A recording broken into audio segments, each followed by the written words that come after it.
Hola, hoy vamos a hablar de interculturalidad. Debemos partir de la concepción de la era de las ideas, conocida como antropoceno, desde el cual concebimos al Homo sapiens, al ser humano, tomando como base Nietzsche, a ese hombre débil, constructor de primeros clanes, familias, grupos que le permitían no solamente relacionarse con otras culturas, con otras cosmovisiones, sino también generar adecuaciones al comportamiento o técnicas para modificar y optimizar el comportamiento humano. Algunas del propio individuo, otras del grupo, otras de algunos estamentos que iban conformando las primeras estructuras de poder, las macroestructuras que se fueron creando a través de diversas esferas, según Sloterdijk. En ese proceso, por supuesto, de protegerse de los animales, de protegerse de la intemperie, se generaron estas primeras esferas y dentro de esas esferas, por supuesto, las condiciones propias de la cultura. La cultura es una expresión de la naturaleza humana, es inherente al ser humano. Y por supuesto, cuando el ser humano, el Homo sapiens, que propiamente es una característica, la migración, pues se encuentra con otros grupos, con otros clanes y comienza a relacionarse interculturalmente. Estas esferas, por supuesto, también son repetidores o generan este proceso de culturización en las generaciones siguientes.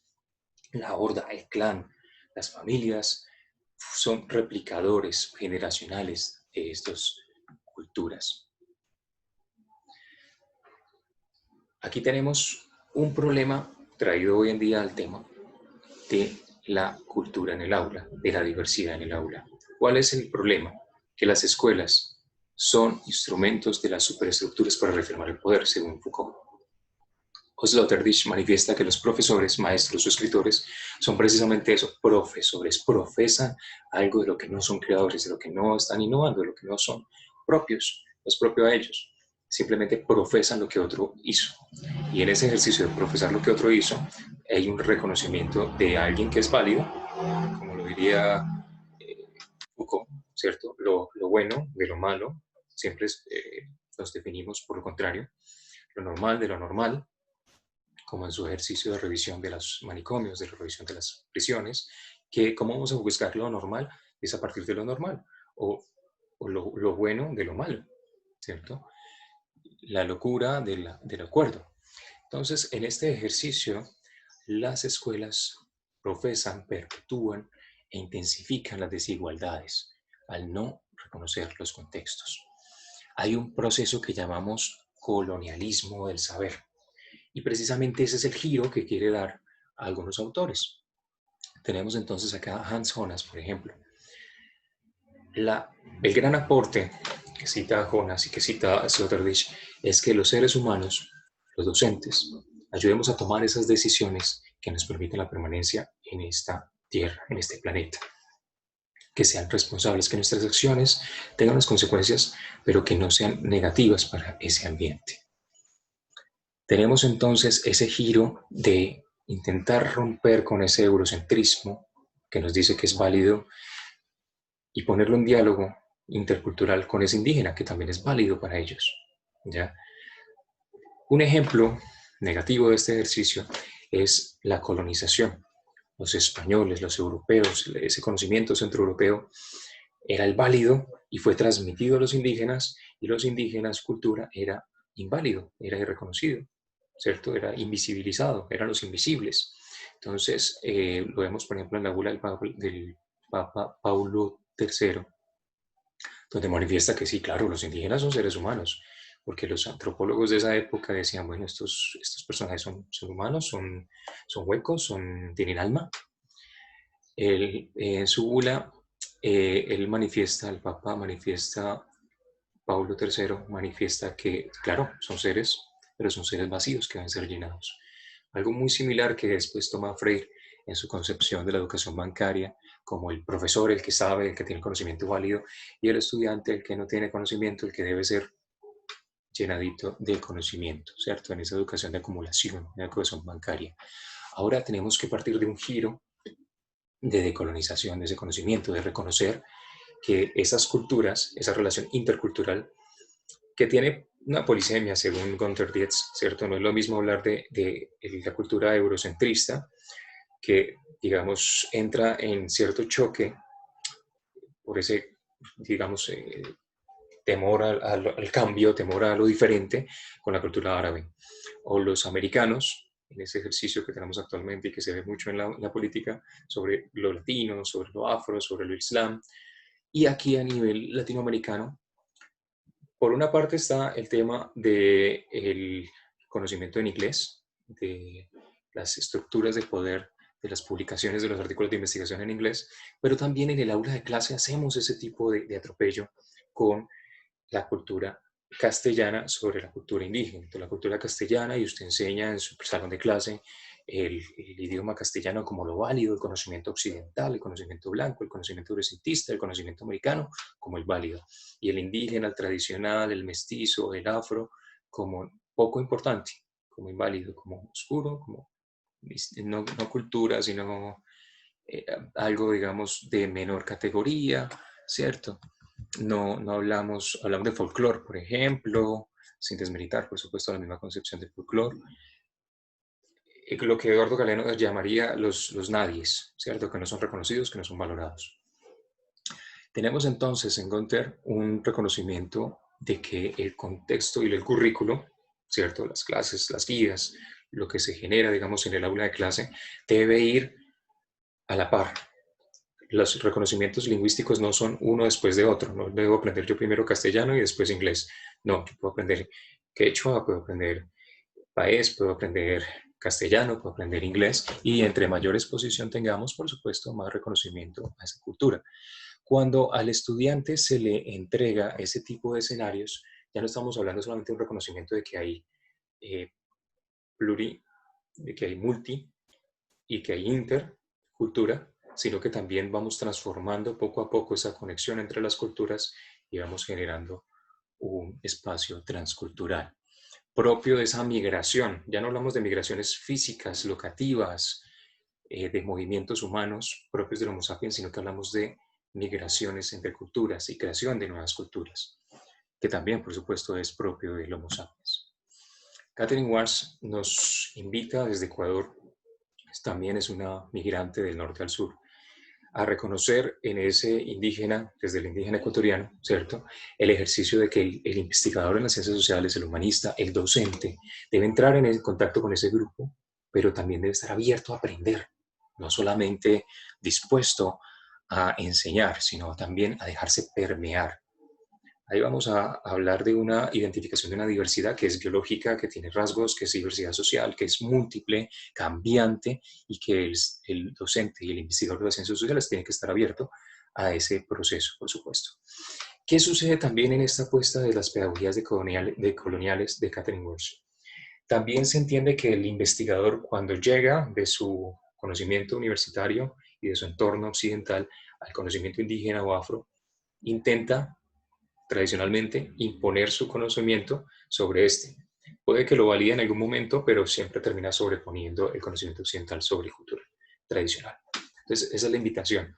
Primero, abrámonos, no vamos cerrados con nuestra cultura y que lo nuestro es válido. Abrámonos y podamos generar un espacio de construcción, de traspasar y crear nuevos conocimientos y nuevas culturas.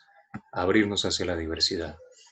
Enrique Dussel lo manifiesta desde su filosofía del sur como un proceso de descolonizar, o sea, dejar de que la cultura occidental o blanca esté sobre la indígena, sobre la afro, sobre la tradicional, y más bien reconocer la importancia de lo que significa para él y para su entorno ser mexicano, bueno, que es de nacimiento argentino, pero nacionalizado mexicano, reconocer sus raíces latinoamericanas, reconocer sus raíces y a partir de ahí entrar en diálogo con el eurocentrismo, pero en diálogo, no en contraprestación ni uno encima del otro, ¿cierto?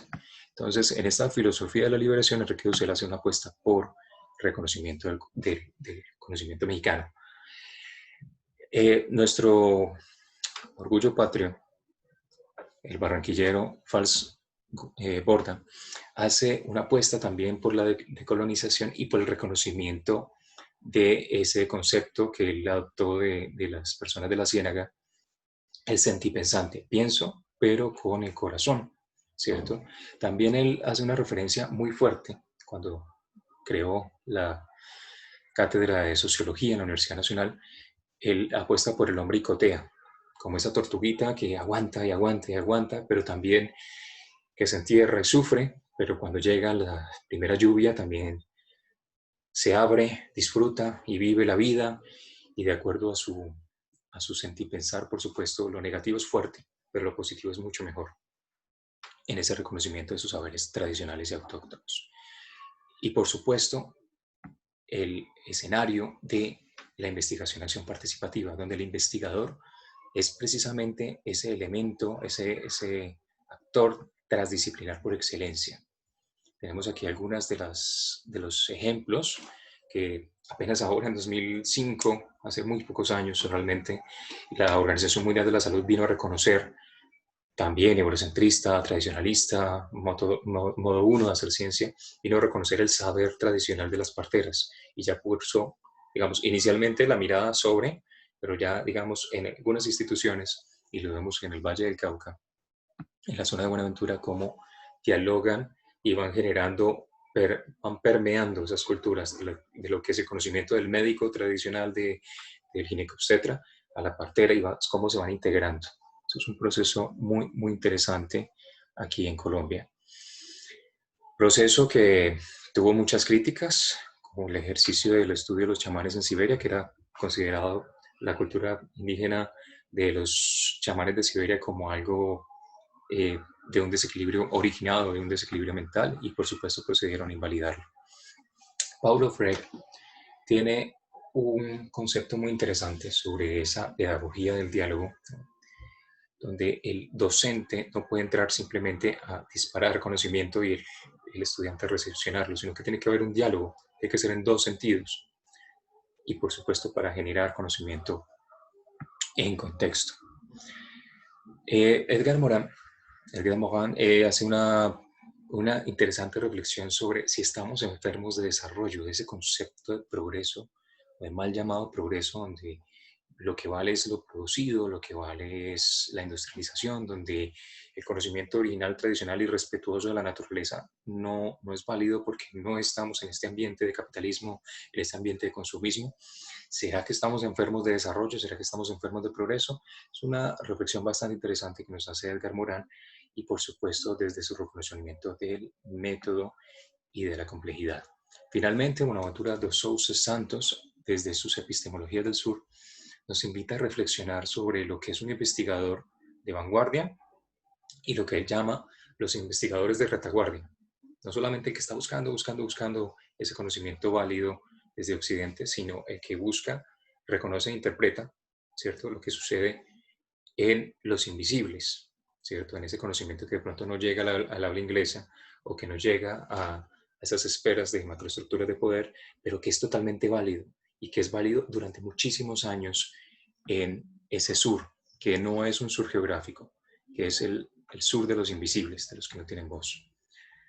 Finalmente, por supuesto, este proceso de interculturalidad tiene un núcleo central que es el respeto por el reconocimiento del otro, el respeto por el reconocimiento de su cultura, el respeto por sus formas de hacer ciencia, como citamos en la epistemología del sur, el respeto por la diferencia, por lo plural, y por supuesto la apuesta del docente de aula para descolonizar en un ejercicio muy bonito como es el de investigación, acción, participación que tiene el sello colombiano. Para finalizar, por supuesto, Nietzsche nos invita a salir del rebaño, de esa genealogía donde los seres humanos tienen donde tienen un rasgo regresivo respecto al futuro, un veneno, un capricho, un narcótico, cualquier cosa que los haga refugiarse en su trampa del confort. Muchas veces quiero hacer referencia a esto con el rol del docente. El docente que siempre ha estado en primero de primaria, en tercero de primaria, en quinto, y siempre ha tenido el mismo currículo, y llegan estudiantes diferentes, con culturas diferentes. Aquí en Colombia, digamos, no es tan complejo porque nos llegan venezolanos, chilenos, mexicanos, que hablan nuestra misma lengua. Tienen culturas diferentes, sí, tienen entornos diferentes, tienen formas, epistemes y cosmogonías y cosmologías muy diferentes. Pero desde Europa, por supuesto, llegan idiomas diferentes, llegan culturas diferentes. Vemos el proceso en Italia, por ejemplo, donde ya no es solamente las actividades religiosas católicas, sino que están las actividades musulmanes, están las islamitas, están las hindúes. El llamado, digamos, con esta última reflexión sobre las palabras de Nietzsche es que debemos salir de esa zona de confort, de estoy cómodo con mi clase, estoy cómodo con mi enseñanza de sociales de tercero de primaria de toda la vida, de 20 años, donde enseño lo mismo, y romper un poquito ese confort y entrar en diálogo, en investigación con ese nuevo niño que me llega de tercero de primaria, que no es el mismo niño de tercero de primaria del 2019 al del 2020, en una época de COVID, en una época de pandemia, en una época de presencialidad digital. No es el mismo que me va a llegar en 2021, con una educación tal vez blended, de alternancia. Es muy diferente. Entonces, esa es la apuesta, por supuesto, de este reconocimiento de la Inter, de atrás, y la multiculturalidad. Muchas gracias a todos.